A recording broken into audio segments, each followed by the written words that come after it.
уроки или предметы в школе вызывают больше всего интереса у вашего ребенка? Ну, вообще, ей очень была интересна физика.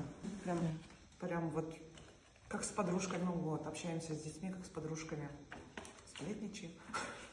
Все рассказывать друг про друга, про всех вокруг. Так мы лучше знаем детей. Какие увлечения и хобби развиваются у вашего ребенка в настоящее время?